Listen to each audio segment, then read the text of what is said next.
coming into 2025, we kind of took a step back and we're like, Mhm. okay, there was a lot that didn't work here this year. We had operationally, just in kind of throughout the company, we had a lot of inefficiencies with communication. We had a lot of inefficiencies with, execution of projects. And we're like, okay, how do we hone this? How do we hone this back? How do we get out of the revenue Mm, chasing mentality? chasing.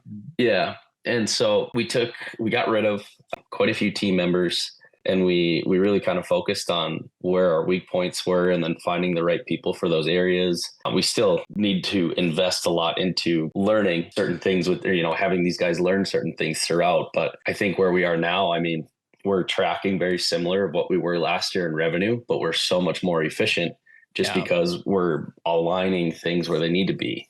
We've got a way better office side, right? We have a lot more Mhm. structure with our bidding, our project management. We have our accounting team, and they are so awesome. So It's, awesome. dude, I love it because like they're so on it with everything, tracking receipts, project profitability, weekly reportings, all of Mhm. that. It's just super fun to have. And then we actually took on a VP of business development this Is year. that Trav? That's Trav. Let's Yeah. go. It's crazy in our industry, the amount of follow-ups that people don't do, and of Hmm. just like having communication with customers, clients, general contractors, whatever it might be. And Trav's really helped kind of formulate different roles and relationships with Western to where we can start growing a lot better relationships with these people to where we never had that, right? Cole or myself, we never had really the opportunity to take that time and kind of nourish those relationships to where now that's a huge focus for us.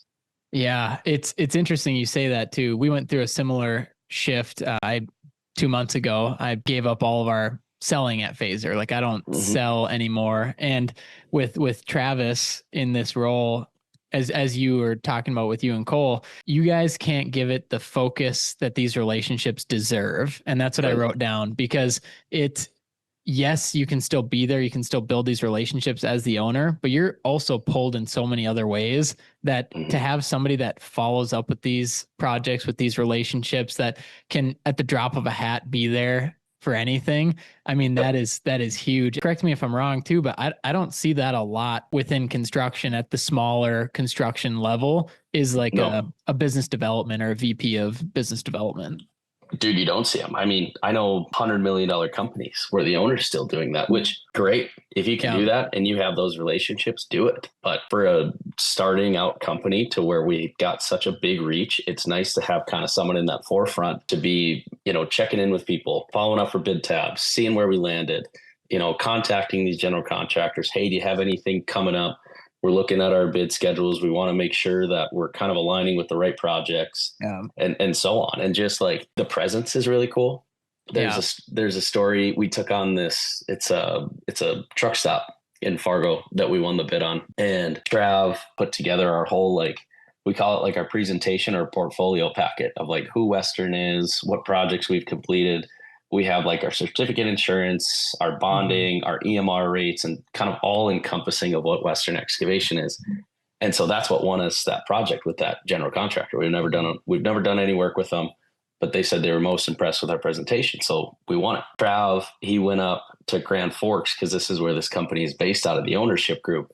And he's like, oh, I'm just going to stop by. I'm going to bring them, some sweatshirts and Heck shirts yeah. and some hats and just, thank them for the opportunity to work with them. And hopefully we can work with them again. He called me right after and he's like, Luke, that was the most fun conversation I've ever had. Wow. Oh, it's a small family run business and the whole entire family works in it.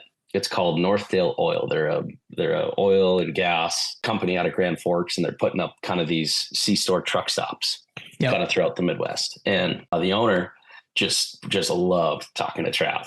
He said he could have stayed there for like 4 hours and just chatted with him. And he's like, Luke, I've never felt so confident until I came out of that like Wow. conversation. Yeah, just the whole family. He said he was just enthralled. For people in construction, I would, if you can look at somebody in that role, do it, right? Because the Yeah. owner can't do it all. A couple things that just spurred in my brain there is, well, for one, keeping it non-transactional. And I think Yep. it helps when it's somebody else that maybe, and I don't know how you Trav, but maybe it's non-commissioned. It's just like, yeah, just build relationships and, don't chase the dollar. But There is that. And then I'm curious from your perspective, how do you prevent scope creep? And what I mean by that is you hire somebody, let's say in the office, or you hire somebody to do business development.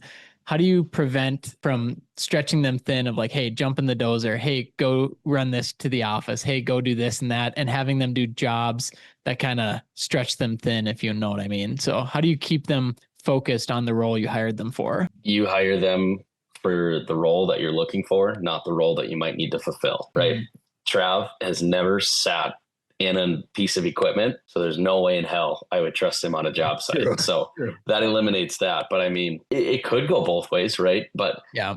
if you're going to do it, you got to fully invest into it too. You know, Yeah. that person's got to be present. And I mean, they get the fun job, honestly. They get to go golfing. They get to go to True. lunches with these general contractors. They get to go to happy hours, you know, so it's kind of a unicorn position, but it's a way to invest in future projects and future relationships that, you know, what might take us 2 years to curate, what takes others 10 years, you know? Yeah.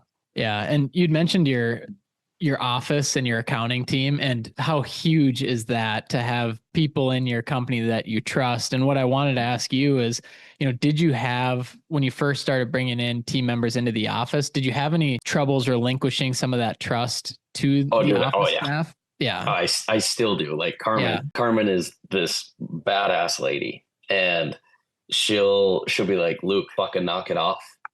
You're doing too much. Like, kind of Yeah. like, what the hell are you doing?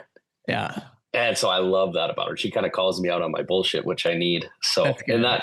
that helps kind of take those responsibilities away. But I mean, I think every owner can relate to, of just like, oh, I'll just do it. You know, it's not a big deal. I can do it. I know what to do. They don't realize those tasks can take them away from too. That's more important.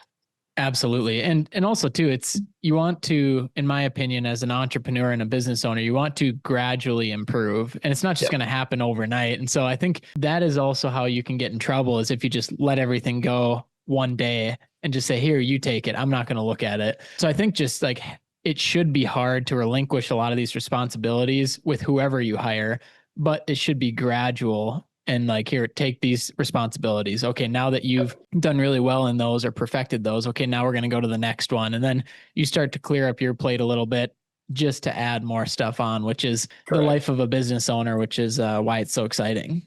It is so exciting. And I feel like that's the fun of business too, because I feel like as the owner, your position's always changing, and Yeah. it's fun to be able to adapt. So